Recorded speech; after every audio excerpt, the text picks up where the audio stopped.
ngala okota ndeni na yebi makambo oloba te.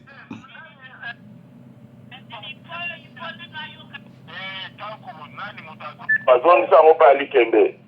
Songi parfait. Ika parfait qui est avant la kimia ayo. Songi parfait quand. Vous pouvez passer Salomon Loba. Vous pouvez Salomon message. Vous pouvez passer Salomon message. Vous pouvez passer Salomon parole, s'il vous plaît. Mbano, Mbano. Nakoti na retard. Balobi 2016 vérité. Vous pouvez passer Salomon Loba. Parce que Nzubila za la paix, on a passé Salomon Loba. Matondo. Mais Nzubila pas raté. Non, on a dit non seulement Nzubila. Ah, parce que il faut que l'État monte.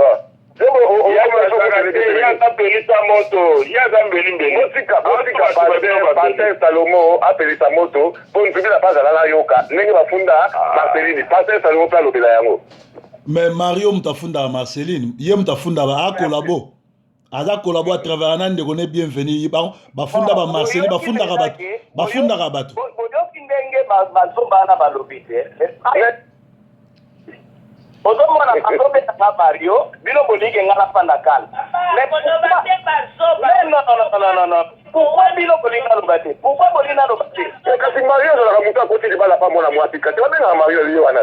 Ya akota libala na ndako ya mwasi mokeni.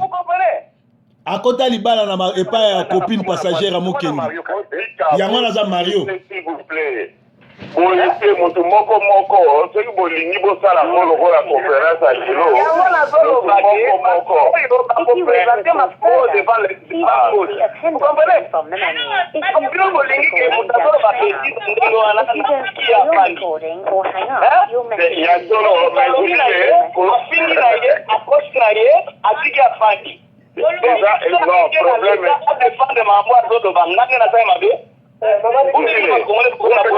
Salomo maloba aloba Zubile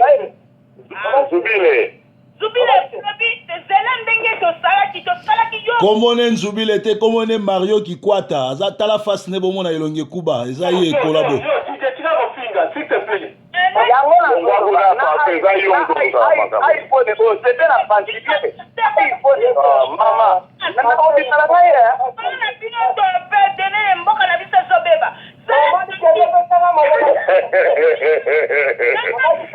Maman Likembe, pardon.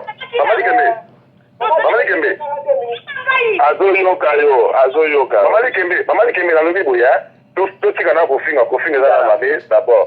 Tout ça la boyo pesa passer Salomo a s'exprimer, a pesa pour le ya za na moto solola. Papa, kofinga na mabe là d'abord. Il a parlé plus de 30 minutes. Alors, tu fais ça, bande comme sous. Quand tu as parlé, tu fais ça, Salomon, ça passait Salomon à l'Oba. Mais pour finir dans la tête, s'il vous plaît. Quand tu es rentré, Tozaki Kokede bien, on donnait 2 minutes de la personne. Merci. Azwa Maloba, si c'est 2 minutes, et que ici, donc on est saki, plus de minutes. Au sali craque, si ça bande comme sous, je vais pas sa parole. Continuez, maman. L'air va couper ça, il vit contre ma cambo, bandeko, ngala lobi na bozoba na okota te we adibone to okuta na ko ngala liba petite ko bozoba na petite biso bana nzambe tobanga ka confrontation te non o eza confrontation te parce que koloba ete la confrontation Mamadi Kembe longola Nzubila ate désordre non o eza confrontation te parce que on va pas expliquer pourquoi tu es là na Bon. Bonsoir, bonsoir tout le monde. Bonsoir. Bonsoir tout le monde. S'il vous plaît.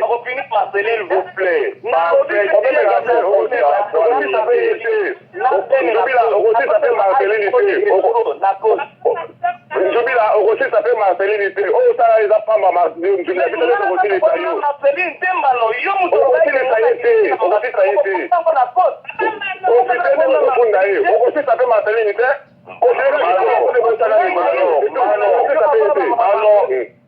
sois calme. Jubile pardon, Zara calme, pardon. Mais copine à la bateau, pardon, s'il vous plaît. S'il vous plaît. Non. Oh, exemple, Bolimbisi, on va se défendre de Nayon, Tengue, Likembe, à vous balancer ma solo naïe. Zara calme, comme ça, Likembe. Le problème est que il n'y a pas de problème. Moi, ce que Zara Kinga et Nana Loba, Nazala Tina au répondre à Makambo, pour Makambo. Non, problème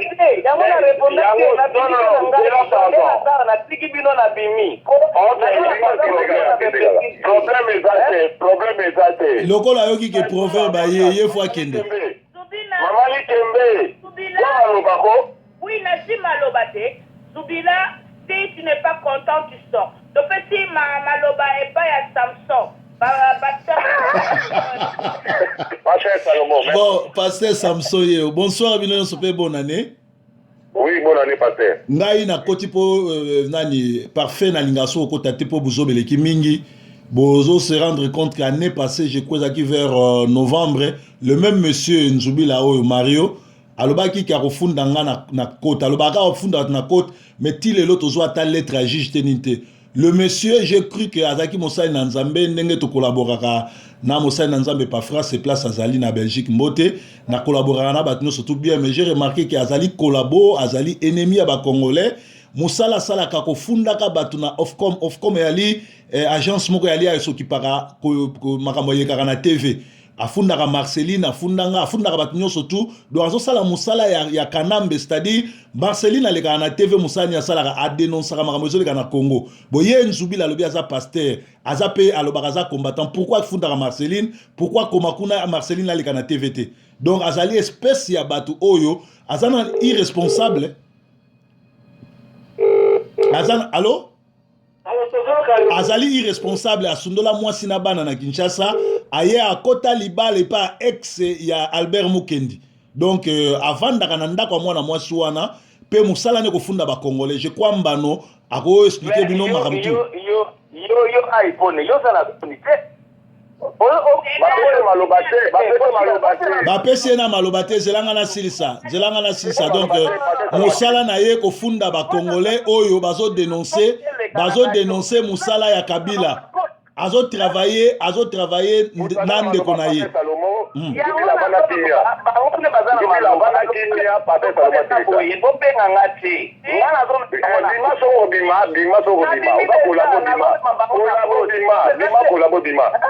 Tozo c'est la lettre yango ya vocal lobaka toke na côte. Ça fait 4 mois lelo azok ça va passer soni à kota ki Mario et pas moi na mwasi moko apesa kaka $100 ya mbongo okanga lupango. Donc asundola mwasi na bana na Kinshasa et musala zo sa na Londres ko funda ba Congolais. Je crois afundi Marceline afundi nga pona le kasu na TVT ko komaka ba lettre so yo oleki na TV zo dénoncer makambo Kabila ya afundi yo. So ba refula pe Peter Ezaïe parce que Peter aza voisin à part Rwanda akendaka ba réunion na ambassade ya Congo na Londres o ba pesa ba mbongo. Voilà yango moni na kata ba relation na ye puisque biso tout ozo bunda pona mboke za libéré mais ye asoso mbongo na frère na ye bienvenue baza na chaîne moka télévision atobenga ngo la TV balakisaka biloko Kabila babi Kabila azo bongisa mboka. Voilà quoi problème toza na ngwangwa. Merci papa Salomon. Excuse-moi na benga juste Samson. Problème te maman. Nani siko nani ndeko Zubila nani moni nani ndeko Samson asali 3 minutes et demie. Yo pe na so peso 3 minutes et demie na yo oloba. Nani bona ko se défendre. Akei? Bon. Akei. Jana Kosa Nzubila. Kikwata. Comment est Kikwata? Alors, tanko yope oyala na bata yope ete fukota ba o conclusion bongo oyebi ke yope eza ko la moto ti oya olukela moto abatu problème Jana Kosa Nzubila. Ndekoni nango alobi te papa compagnie somenga. Pensez au code d'Israël. Papa compagnie compagnie azaka donc ina ndeko numéro pas maman Myriam. Mahali Kembe na sisa mukea. Mahali Kembe. Omoni Vincent Compagnon abetaka bale na Manchester City. Azaka côté na biso. Asalaki ba déclaration babomaka ba congolais alobaki loko te babomi 12 personnes en France ça ba déclaration. Banda libabe côté la likolo moye bonga so eza tazo beta bale te. Yo makambo ya Congo basakana nango te. Ozomona to loki ye biso ba pasteur to loki likolo ane ko bonga te puisque ye aza contre ba congolais. Problème exact. Nene donc maman Mimi. Maman Myriam. Oui, maman Likembe. Maman, bonne année. Bonne année. Bonne année, maman José. Bonne année, Bandeko Nyonso. Bonne année, maman. Maman, nazokata na katana sujet eza nini comme ça nazwa moyen ya koloba. Oki mutamayele ndenga tunaka. Sujet to bazaki ya Katumbi na ba camere soki biso tokoki ko accepter ba Katumbi na ba camere.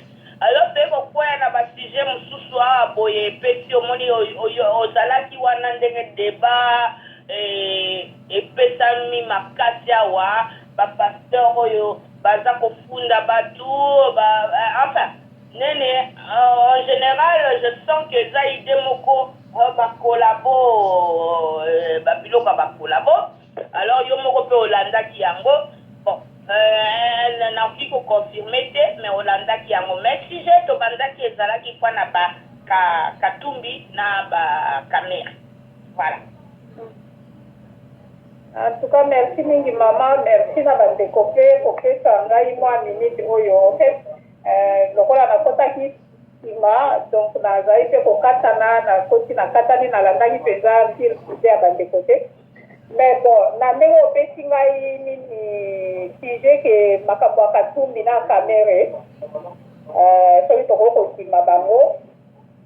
Bon, déjà mama Likembe toyebani oyebaka ndenge nga na réagisaka par rapport na bato wana déjà mibale epa na nga bazala déjà na carton rouge nayebi te wana ezali na ndenge na ngai mpona kotala mpe soki tolandi mpe ndenge ya mboka na biso normalement bato wana bakokaki kozala parmi biso te mais qu'est-ce qui fait aujourd'hui ke bato wana bazali parmi nous c'est parce que biso moko tozali koaccepte bango ezala oyo aza na motu ya mboka soki lelo aza na place aza wana c'est parce que biso bakongole nde totie bango na place wana donc tomeka nano mpe komitala biso moko nano bakongole eloko nini yango tozo kosala est-ce que tozali vraiment kotambola mpenza alima mpenza toza kotambola mpenza selon même ndenge bamboka ekoki kotambola soki tolandeli na kote ya constitution est-ce que bato wana vraiment bakoki kose présenter même na baélection présidentielle est-ce que mboka ekoki kozala dirige na bapaya tozomona ke non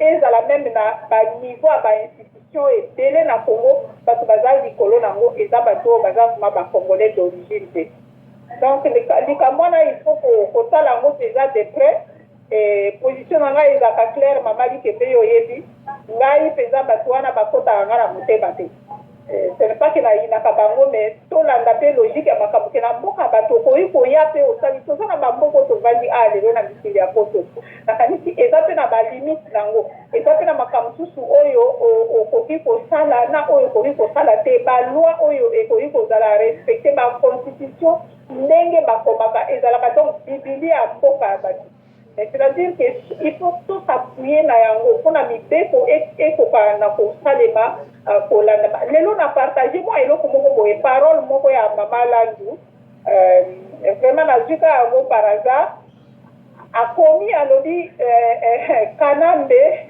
nayebi so abengaki Kanambe ou Mese Kabila mais je crois comme c'est une femme de droit je crois abengaki Mese Kabila donc même papa na ye donc même maman na ye mboka na bango ezali Congo te donc soki okoti na mire na ye je crois okomona makambo wana akomaki yango bon c'est-à-dire que ezalaka lisusu sécurité toyebi yango mais pourquoi tozo kocontinue kogarde bato wana na motu ya mboka et puis akomi mpe alobi na 2016 oyo il faut kanambe na ndeko na ye Jeannette bakende parce que ni leur père ni leur maman bazali bacongolais te nazwi kaka mwa eloko wana natie mpe na mire na ngai donc mpona korevenir na question na yo sikoyo Katumbi na Kamere vraiment soki baza bavrai bacongolais tozalaka timitema kimia badécrire biso bademontre biso ke non baza bavrai congolais et ke bakoki kopostule na baposte wana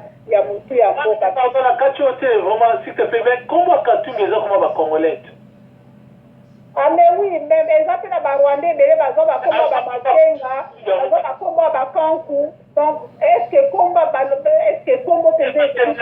mama na ye nasungo moke kengo wa dondo aza kengo wa dondo eza sobrike komona eza na Léon Lubiti donc eza na baventure na bango donc bandeko mpona komonopolize parole te nga na suki wana ngai position nanga mpona Kamere na ndeko Katumbi en tout cas il fallait nano tosursoa makambo na bango merci mama napesi ndeko oyo numéro na ye ya telefone esuki na 232 eza nani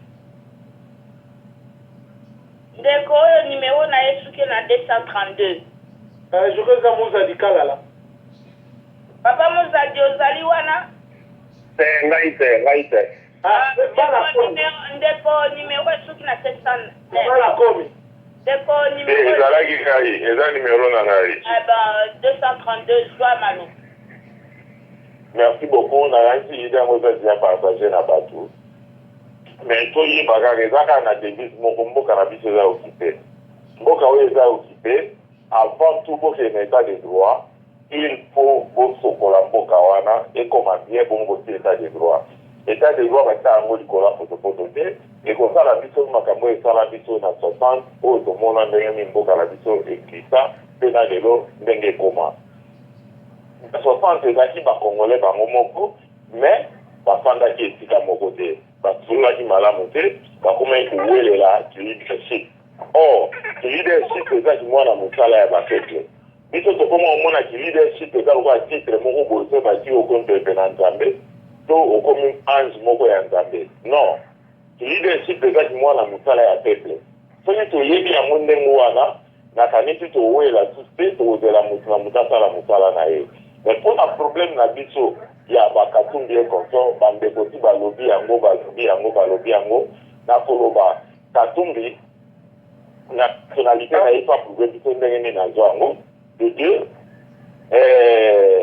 mosala nini oyo ya koki kosala soki ozwi nationalité okokoma président de la république je vais bien aussi bato bakoloba na ngai Sarkozy akoma président de la république constitution la Sarkozy asala likolo ya constitution na bango te constitution na bango efandaki yango moto aye kokomande yo okoki kobima libanda te epuis mboka na bango bazali na souveraineté cela veut dire esi basokola nyonso yo ye wana ozosala mosala lokola mwana bisika donc okoya eloko na yo te oyo toomona na Congo soki moto akomi président ye moto akoloba mpo ebukani o mama Olive ya kotalela biso likambo oyo eza devoir eza te bobondela ye mpo ya kotala eza devoir bato social eza malamu te mama boyi te eza mboka na ye etamimisa ya mbongo na poso ka papa na ndako azokende mosala na ntongo papa biso ya uniforme eza te ngai naza na kaye te non eza devoir meme kutu ya kipapa mpe eza devoir mais tozela yango ndenge wana te bato wana baza badeko na biso te toyebi ndenge bakota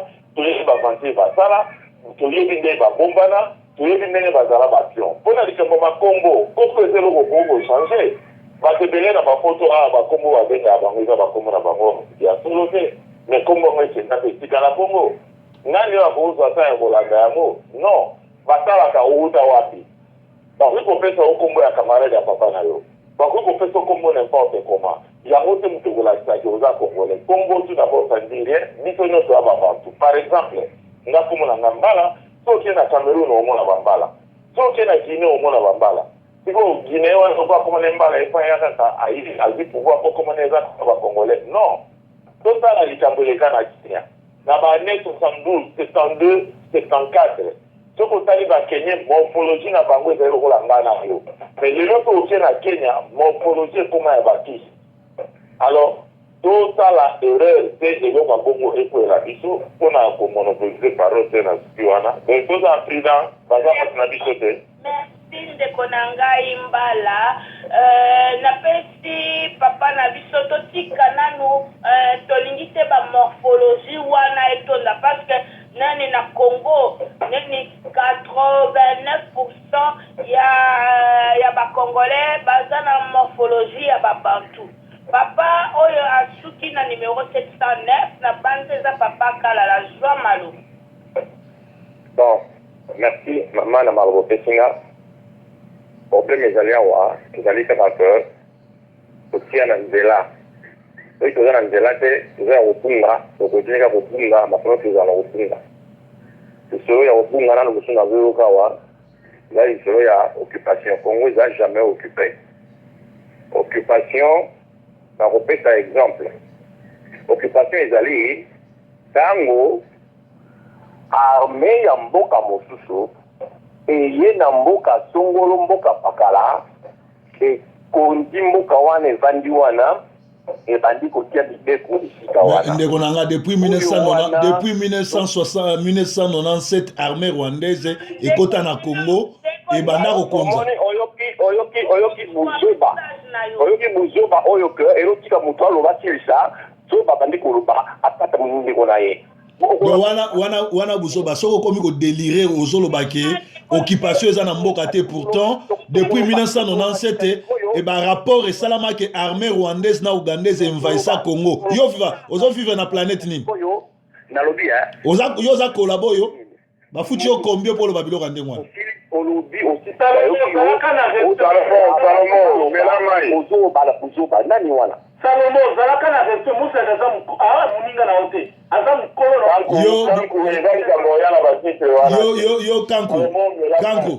kanku mutu asolo baba bêtise ndenge wana okelo baza muninga ngala oza muninga mutawolo baba bêtise nani yango ayebi teke na Congo mboka wana eza occupé yango moni biloko ngala yebisa kokotisa nga na baconférence na hote naboyaki kokota na conférence oyo obondelinga mpo nakota alors nakoti awa te mpo na koyoka babuzoba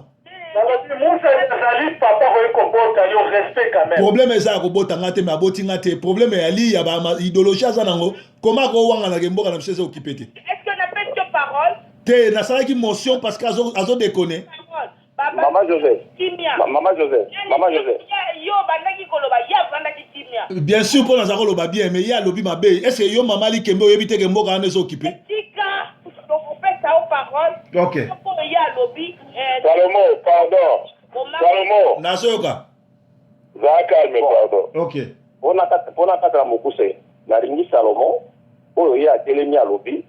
Na ringi Salomo a expliqué biso expliqué ngai occupation eza nini, occupation na Congo esalami na moment nini, occupation na Congo esalami na lolenge nini. Monsieur na 1997 armée rwandaise ekoti na mboka batie musée Kabila liboso me na nsima ezalaki ba rwandais bakota banda na tilelo la preuve alias Kabila aza même pas congolais mais azwa nationalité na bino na nko akotisi ba armée na ye lobi auti okotisa 10 000 érythréens terroristes baza na Congo yo yebi yango toza na mboka ni et armée na biso ezali 67% ya ba effectif nango eza ba rwandais na ba ougandais yo yebi yango te fo ba phase ba ex phase nyoso basisa bango na koboma na Congo wana kende na Kankokolo kende na Kitona kende na Mbanzangungu so okuta ba congolais ba hakuna. Tous ce sont des Rwandais, ba Itréens, ba Sud-Africains, ba Angolais, ba Zakuna. Et c'est ba Congolais? Bien sûr. Ah bon. Est-ce que occupation, ceux qui m'ont déjà occupé, pour dire sa occupation, oui, pour le bagage d'occupation, qui m'a dit là où il m'a battu, mais Laurent des autres qui sont Rwandais, pour qu'il m'a battu. Monsieur Ngam na yo peso cours il y a géographie na histoire ya mboka te ceux qui ont maîtrisé masolo Congo te bima na conférence ndenge nzubi la bimi répondre de na toujours répondre de Kabila Laurent Kabila alobaki na ba Rwandais batima alobaki na ba Rwandais babima bongo Joseph Azayi wapi Joseph Azayi congolais yobi Joseph akomi Kabila mukoloni na Kabanga te na tuni yobi Joseph akomi Kabila mukoloni na Kabanga vous allez correspondre que la question motion Bonsoir, oh, ya yo parole. motion Tigana bango mi balé par. te ya sengi motion akoya kokata biso muto asengi motion azwa parole non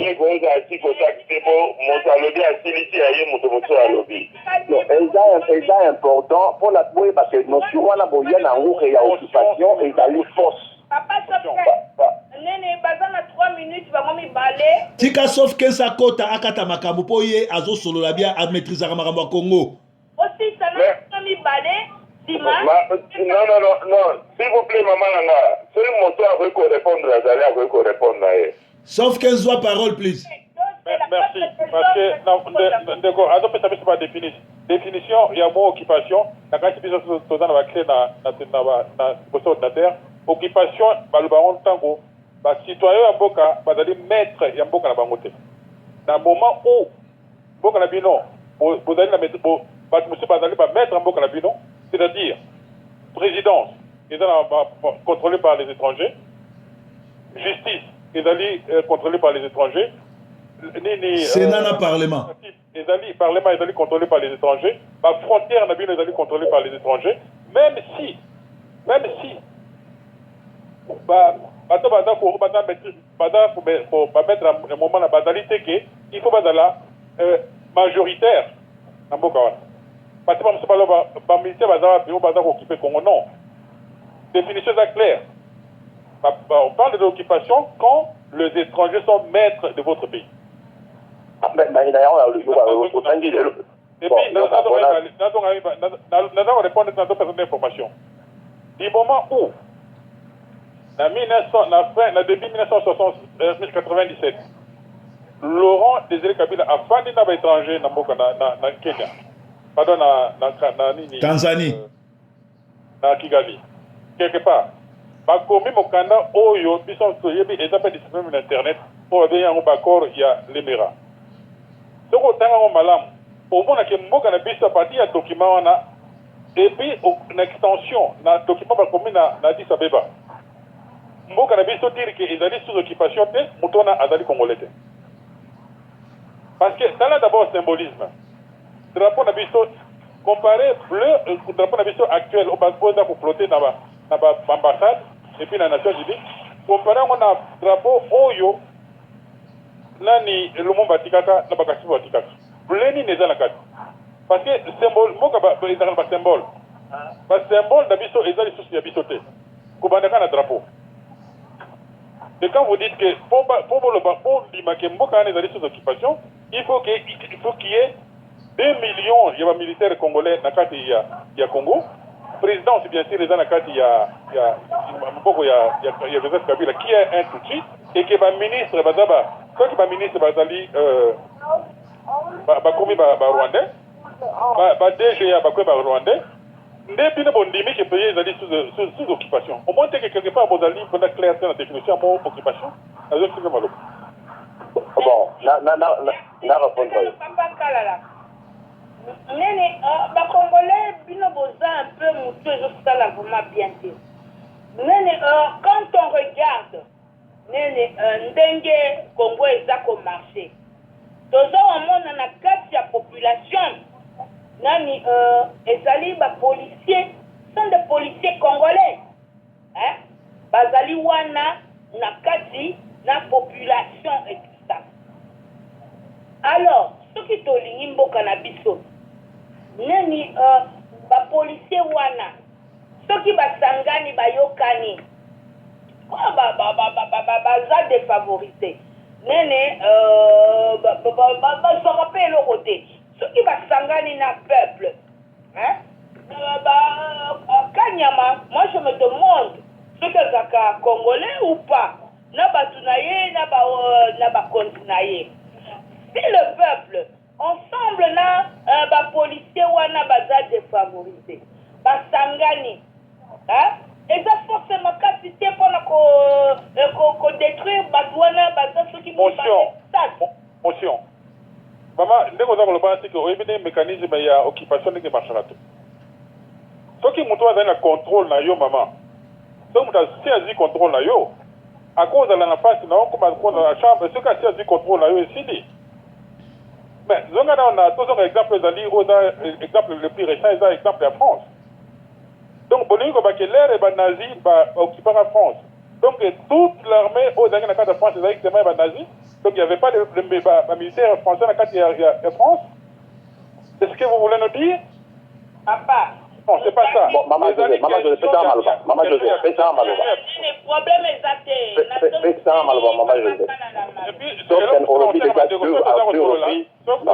S'il vous plaît. Il y a un respect, il y a un utiliser le mot déplacé. Alors, la considération. Alors, jugement valeur. Ce que tu dis, c'est que les Congolais vont faire le soulèvement populaire, c'est parce que tout ça contrôlé. Les Congolais vont faire le côté parce qu'on est contrôlé. C'est ce que moi j'ai compris. Maman Likembe, eza bongo te. Soki na contexte azobanda ne bandeli suki ezali mais tozongisa na débat po biso pe mosusu wana makambo ya moba yo loko oponai modérateur lela mai nazongi si malobe pa papa kala bon nalandi awa sauf que nabi koloba te non occupation c'est quand les étrangers bazali kocontrôler administration nyonso baza na baposte nyonso je dis bien les étrangers. Bon, maintenant, ce qu'on peut parler dans la occupation au Congo, parce que occupation, c'est-à-dire d'une manière. On a écomateur, on commet la point il y a les étrangers partout dans tous les postes, il y a du Colo, il y a les étrangers qui contrôlent ça. Ça se fait d'une manière. C'est-à-dire que mais maintenant, pour qu'il y en pratique, la police, la Congo. Laurent Désiré Kabila, est-ce que c'est un étranger? Point d'interrogation. Ngandu Maskisasu, ou Babandaki APL, est-ce que c'est un étranger? D'accord, donc vous avez dit, on doit comprendre le mécanisme.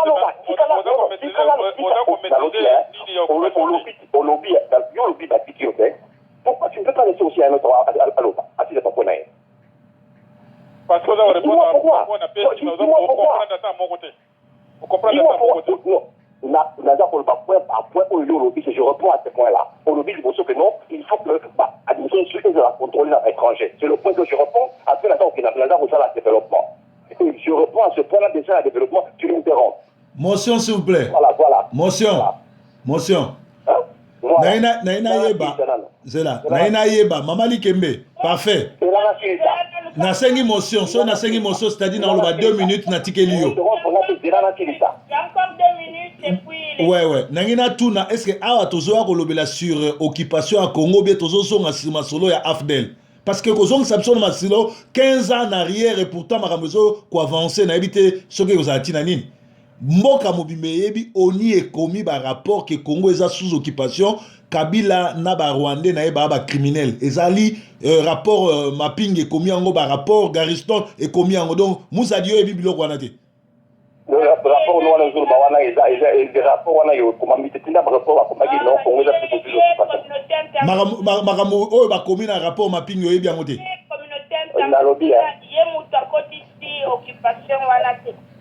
Teme yango na lobby mais Moussa dit comment ebi biloko te. Parfait, comment yo kotsa biso na ba collabo na mama solo tozo se masolo mboka ozo kotsa ba collabo. Mais raisonnement oyo azozo ba ça raisonnement mutazana azana biso. Comprendre le comment on na lobby que on parle de l'occupation quand ba étranger ba donner la maîtrise, il y a ba institution na bino, président, justice, ni le parlement, la frontière na bino. Mais c'est ce qui s'est fait. Président na Congo azali rwandais, parlement azali rwandais, sénateur azali rwandais, ba PDG bani ba rwandais, ba officier militaire ba rwandais. Vous voyez pas ça? Vous ne pouvez pas dire que vous avez des gens qui